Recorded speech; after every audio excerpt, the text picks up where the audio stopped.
You wake up in a city that smells of dead battery and burnt coffee. You take to the streets like everyone else with an update later face. And you find yourself sucked into the Monday treadmill. Notifications cawing like seagulls. Shop windows whispering that you're missing something. Spoiler, always. Colleagues measuring self-esteem in inches of screen time. And yet, right there, in the midst of the vocal marketplace of approval, you do something scandalous. You stop wanting. It's not resignation, it's soul surgery. You peel off the mask polished for the good people department. You take your uncomfortable impulses by the ear and place them at the table like legitimate guests. You dismantle the stage set of the performing self and listen to the bare wood creaking under your feet. You realize the air smells of freedom when you don't have to buy perfume to call it that. That silence isn't embarrassment but internal broadband. That the hunger you felt wasn't in your stomach but in your role. And at that point you become the system's error. No hooks to grab you, no strings to pull you, just a center of gravity that doesn't ask permission from any algorithm. Those who look at you can't tell if you're a guru or a manufacturing defect. You smile with your knees creaking like a bag of stones and you continue to not want, which is the most revolutionary verb of this century. If this opening has you in the side like an alarm clock without snooze, leave a like. For me, it's a sign that you've recognized that crack where fresh air finally comes in. You walk downtown like everyone else, queues of humans on the short leash of the calendar. Receipts rustling like dry leaves, thumbs moving faster than the flooded Tiber. They buy promises in 24 installments, post steam iron smiles, chase a little blue star as if it contained vitamin D, and you, in the middle, stop. Not because you've run out of batteries, but because you've found the switch. You'll call it psychological sovereignty when you feel like giving an elegant name to the obvious, but now it's simple. You don't need the world's timber to feel alive, and suddenly all the sales sirens lose their breath. The noise of the flash deals becomes background noise, and the city stares at you like a stuck elevator. Irritating only to those in a hurry to not think. The gimmick that holds the theater together is an emotional assembly line. Programmed dependence, desire cultivated in a hothouse, a need that returns every morning like the garbage truck. Advertising that whispers that there's always something missing. Political promises with an extended guarantee of disappointment. Notifications that piss glitter on your anxiety. All designed to keep you a little hungry, a little docile, a little grateful. You were the ideal customer. Good, polite, in line, with a maybe tomorrow I'll be enough expression. Then you start to mull over the fact that the appetite was induced and the hunger wasn't yours. And the chain loosens, like an old broccoli rubber band. Under the spotlight, you wore the mask that fit you well in photos. Presentable, with a perfectly ironed resume and opinions on sale at a bargain price. It works until it starts to itch like wet wool. Until the corporate smile hurts your cheekbones. When you start peeling back the layers, you discover the scenery behind it. Dark corridors, boxes labeled "Do Not Open," the dust of inherited roles. The mask is for greeting the doorman, not for sleeping in. You put it back on whenever you want. You take it off whenever you breathe. And the parquet flooring of your soul stops creaking, like a cellar door on a windy night. Then comes the closet that no one wants to open, the shadow, the security deposit of your instincts thrown down the stairs. Anger treated like explosive material, envy double-parked, selfishness with your coat hung up. They taunt you to spray air freshener and smile for Christmas photos, but the gas comes back up through the pipes. When you look at it without polish, the unthinkable happens. It stops commanding from behind. You haven't become a saint, you've become whole. If someone tries to slip the blame on you like a scarf, it won't stick. You've already paid with a receipt. And it doesn't end there, because inside you also inhabit your slippered opposite. If you're a man, there's a soft wing that senses before you understand. If you're a woman, a steel column that decides before you ask permission. Instead of contracting out half your heaven to another person, you sign the internal condominium. You don't look for a pink or blue crutch at the supermarket of souls. You carry both the screwdriver and the nail file. And the marketing of broken hearts, poor thing, passes you by like an umbrella salesman in the middle of the desert. By sewing pieces of yourself you didn't want to look at, you reach the point Jung called self. No mask, no set design, no waterproof makeup. You are both director and spectator, and you no longer need the technical commentary of an influencer in a beige sweatshirt. Your compass comes not from Friday's horoscope or from the guru with the fake beard, but from that voice that pricks you like a needle on a record player. And when you follow it, you realize you've become allergic to external instructions. You no longer dream other people's dreams. You no longer wear shoes that don't fit you. You no longer accept photocopied maps. And here's the paradox. When you stop asking for survival manuals, the system labels you like a supermarket gone mad. Selfish, antisocial, dangerous, as if you were expired detergent. The courts of public opinion put you on trial for crimes against addiction. If you don't need, you're defective. If you have no master, you're suspect.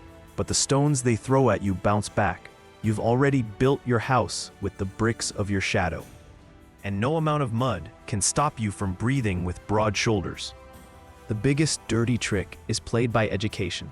They've convinced you that without the stamp of an expert, you can't distinguish life from the instruction manual for a vacuum cleaner. Without a degree, you can't understand the mind. Without a guru, you can't find meaning. Without a politician, you have no future. But when authority becomes internal, diplomas remain just decorative paper. You learn, yes, but you don't swallow dogma like expired aspirin. You read, study, listen, but filter everything with your inner kidneys.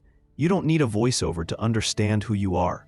And the phrase Jung spat out with irony, "Thank God I'm young and not a Jungian," becomes a mental tattoo. And politics? A carnival of plastic masks, confetti of promises and slogans that reek of old sweat. Vote for me and you'll be saved. Follow us and you'll make sense. Wear this flag and you won't be alone. The crowd applauds, convinced they're at a concert, while the band plays the same song over and over again. But you've changed the station.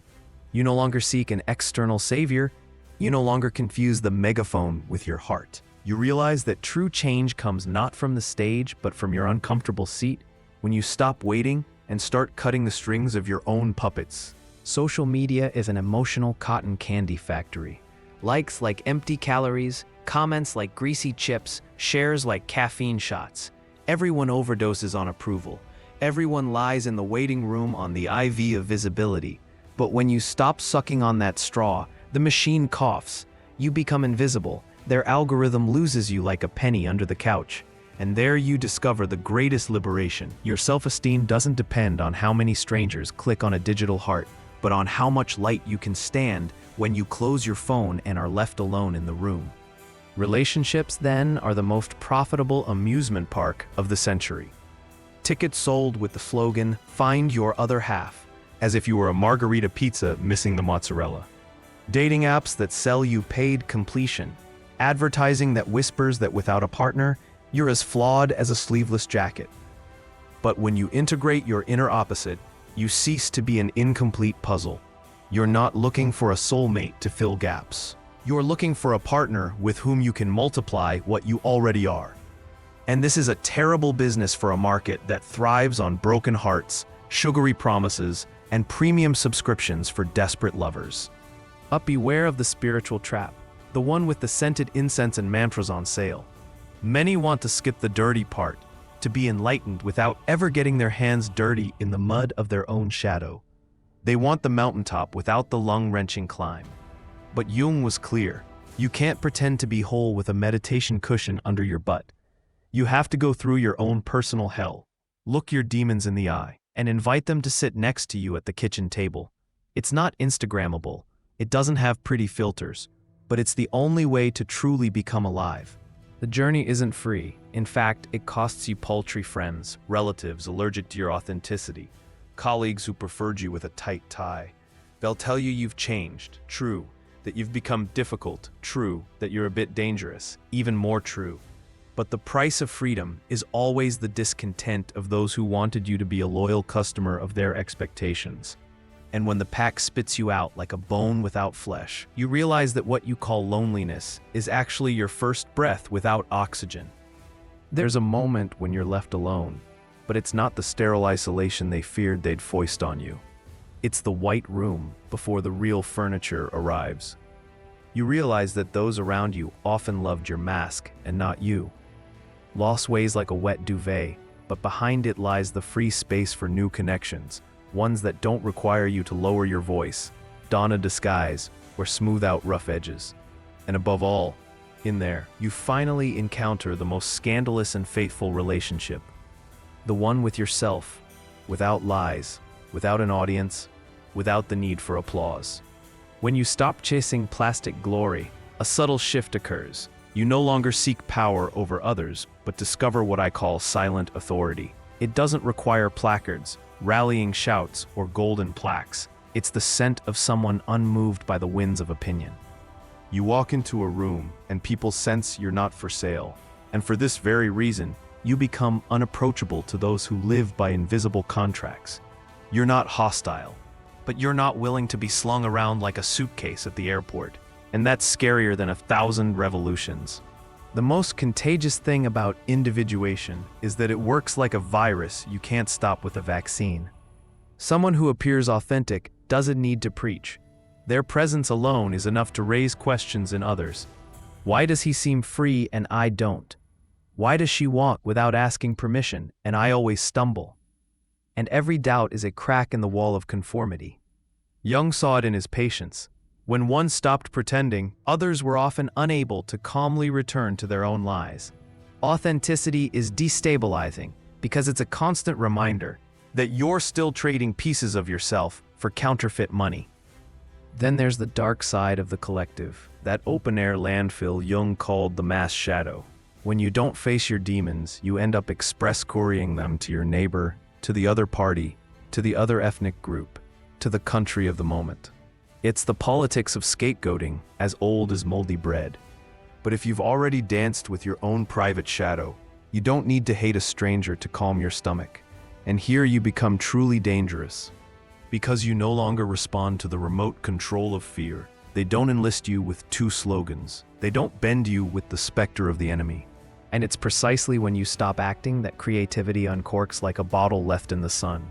You don't create to convince, you don't write to earn applause. You don't paint for likes. You produce because if you don't, you implode. It's an internal urge, an instinct that doesn't need publishers, talent scouts, or art markets. Jung said that true creation comes from the playful instinct, and you feel it. You start building, writing, imagining. Not to sell, but because you couldn't do otherwise. It's something the market hates because it can't buy your inner need or transform it into a production line. Jung understood. He wasn't inventing anything new. He was simply giving a modern name to an ancient rite. Everywhere you turn, from medieval mystics to Tibetan monks, from shamans who spoke with fire to philosophers who argued with demons in Greek squares, there was always someone who raised an eyebrow and said, "You know what? I won't let myself be governed from outside." They were the sorcerers, the saints, the inspired madmen, the stray poets. People who didn't let the empire of the day put a leash on them. And lo and behold, authoritarian systems have always targeted them first. Why? Because a man who obeys only his own inner center disrupts the chain of command. Now this game is being played on your phone. Inside is the greatest oblivion factory ever built. Tailored advertising that knows you better than your mother. Feeds that hypnotize you more than roulette. News as polarized as a diet of only sugar and salt. Every swipe is a drop of anesthetic. But if you've developed psychological immunity, the poison doesn't take hold. You use technology like a screwdriver, not a noose. You don't chase notifications like a dog chasing the postman. You don't believe an algorithm knows who you are better than you do. And when you stop buying prefabricated needs, you discover a luxury you can't find in catalogs. The economic freedom of those who no longer have to plug internal abysses with compulsive shopping. You don't need an SUV to feel tall or a Swiss watch to tell the time. The difference between I want and I really need becomes your new superpower. And this is the Achilles heel of fast food capitalism.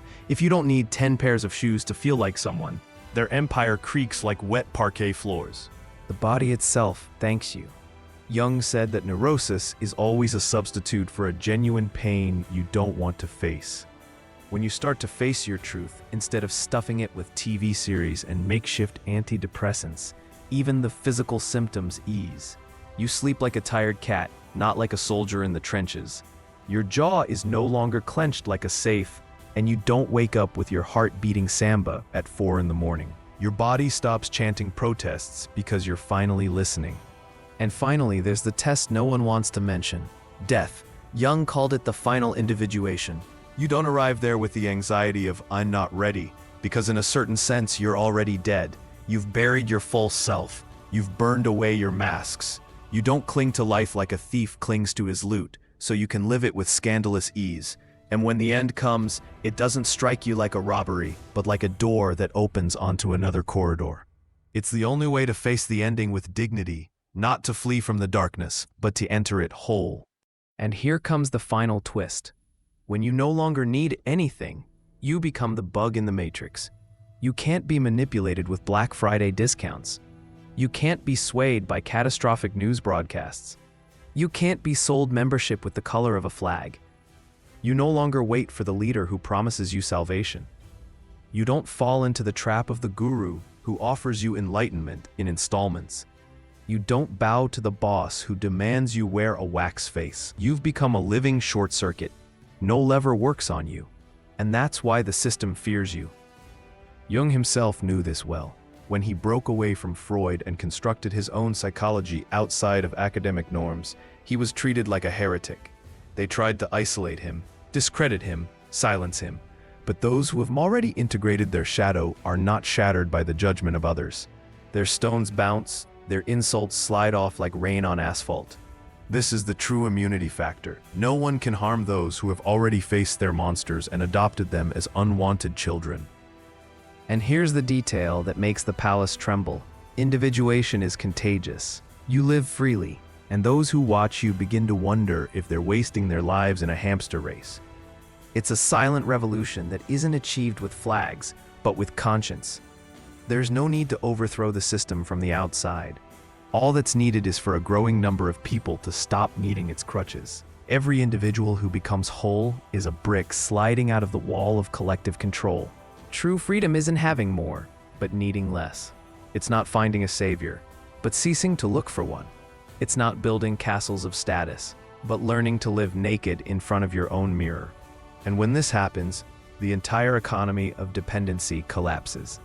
No one can sell you an identity, a prefabricated love, a cheap meaning, because you already have yours. And here we are, at the point where you have to decide whether to remain a customer or become a creator. Whether to continue feeding algorithms with your need for applause or to start breathing your own air, even when it reeks of truth. This is the privilege and curse of individuation. Once you taste freedom, you can never go back to the gilded cage. And this, for all power, is the true threat. You've seen what happens when you stop asking the world for permission to exist. You become the splinter that won't let itself be glued together. If you recognize yourself in this silent rebellion, tell me in the comments. I'm no longer in need. I'll take it as a sign that you too are untying the puppet strings. Leave a like if you felt this truth roaring inside. Subscribe to continue nourishing yourself with ideas not found on the shelves of the supermarkets of the soul. And share the video if you think someone you know needs a jolt. Thank you for walking this far. I wish you the strength to remain whole and the lightness of those who are no longer shackled. See you on the next journey. Free, uncomfortable, and entirely yours.